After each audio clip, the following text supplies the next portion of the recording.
आसान भाषा में ऑप्शन ट्रेडिंग का मतलब होता है एक पार्टिकुलर डेट में किसी भी कंपनी का शेयर खरीदने का या ना खरीदने का ऑप्शन बुक करना। उस डेट में आप चाहो तो खरीद सकते हो और ना चाहो तो मत खरीदो, वो आपकी मर्जी होता है। मान लो आज मैं ऑप्शन बुक किया कि 1 अप्रैल को XY कंपनी का शेयर 1000 रुपए में खरीद लूंगा। लेकिन मैंने क्या देखा कि 1 अप्रैल के दिन उस कंपनी का शेयर 1000 से गिरकर 500 रुपया हो गई। तो क्या मैंने जो 1000 रुपए वाला शेयर बुक किया था वो खरीदूंगा? स्वाभाविक रूप से नहीं। मैं ज्यादा प्राइस देकर क्यों खरीदूंगा जहां आज शेयर की दाम गिर गई है? इसीलिए मैं उस बुकिंग को कैंसिल कर दूंगा, क्योंकि मैं शेयर खरीदने का या ना खरीदने का ऑप्शन लिया था।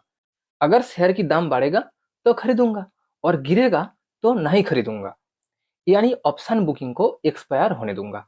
यहाँ एक बात जानना जरूरी है कि किसी भी शेयर की ऑप्शन बुक करने के लिए कुछ चार्जेस देना पड़ता है, जिसे शेयर मार्केट की भाषा में प्रीमियम कहा जाता है।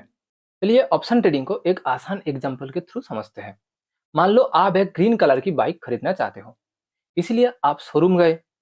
लेकिन आपने देखा कि शोरूम में ग्रीन कलर की बाइक अवेलेबल नहीं है। शोरूम वालों ने कहा कि ग्रीन कलर की बाइक आने में 25 दिन समय लगेगा। लेकिन आपको तो बाइक आज ही चाहिए, क्योंकि आपको पता है कि अगले 10-15 दिन के अंदर उस बाइक की प्राइस 2 लाख से बढ़कर 3 लाख होने वाला है। इसलिए आप 10 दिन के अंदर वो बाइक खरीदना चाहते हो। ऐसे सिचुएशन में आपके पास दो ऑप्शन है। आप किसी अन्य कलर की बाइक खरीदे या तो 25 दिन तक वेट कीजिए। लेकिन 25 दिन तक उस बाइक का दाम भी बढ़ जाएगा और आपको 1 लाख रुपया ज्यादा पे करना होगा। आप तो पूरी तरह फंस चुके हो। ऐसे सिचुएशन में शोरूम वाला आपको एक ऑप्शन देता है कि आप आज 10,000 रुपया देकर इस बाइक की बुकिंग करा लो।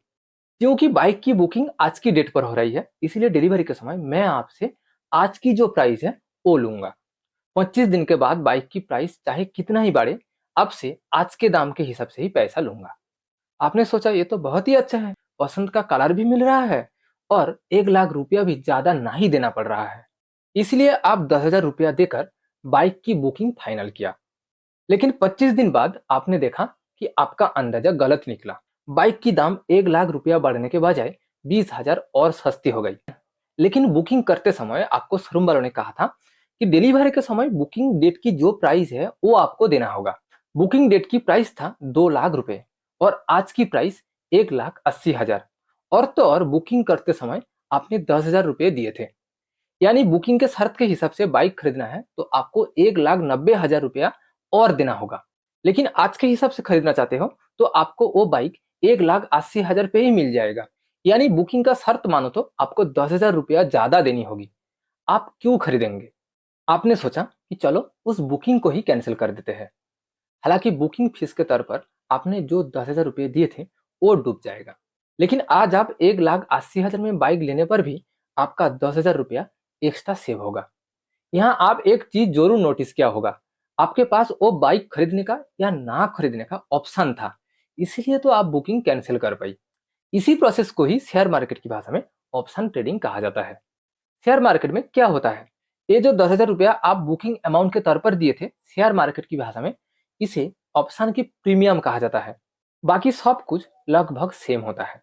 कि मान लीजिए आज एक्स वाई कंपनी का शेयर प्राइस 10,000 रुपये। आपको पता चला कि एक्स वाई कंपनी को अगले महीने एक प्रोजेक्ट की टेंडर मिलने वाला, इसलिए उस कंपनी का शेयर प्राइस 1,000 से बढ़कर 2,000 होने का चांस बहुत ही हाई है। लेकिन अब 100% श्योर नहीं है।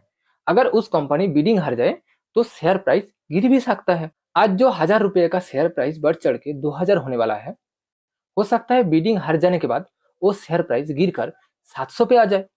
आपको तो पता है अगर बिडिंग जीत गई तो 1,000 का शेयर 2,000 हो जाएगा। लेकिन अगर बिडिंग हार गई तो 1,000 का शेयर 700 पे भी आ सकता है। आप तो दुविधा में फंस गए। आप क्या करें?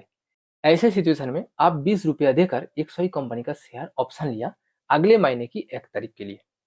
ठीक वो बाइक बुकिंग की तरह यहाँ भी आपने बुकिंग फीस के तौर पर जो 20 रुपये दिए, इसको ही ऑप्शन की प्रीमियम कहा जाता है। इससे क्या होगा, अगले महीने 1 तारीख को बिडिंग कंप्लीट होने के बाद बुकिंग डेट की प्राइस में ही आपको वो शेयर मिल जाएगा। चाहे 1 तारीख को वो शेयर की प्राइस 1,000 से बढ़कर 2,000 भी हो जाए या गिर कर 1,000 से 700 भी हो जाए, आपको बुकिंग डेट की प्राइस के हिसाब से ही मिलेगा। अब 1 तारीख भी आ गया और टेंडर की बिडिंग भी कंप्लीट हो गई। लेकिन आपकी अंदाजा सरासर गलत निकला। एक सही कंपनी बिडिंग हार गई। इसलिए 100 कंपनी का शेयर प्राइस 1000 से गिरकर 700 पे आ गया। स्वाभाविक है कि आप बुकिंग की शर्त के हिसाब से 1000 रुपया देकर वो शेयर तो खरीदेंगे नहीं।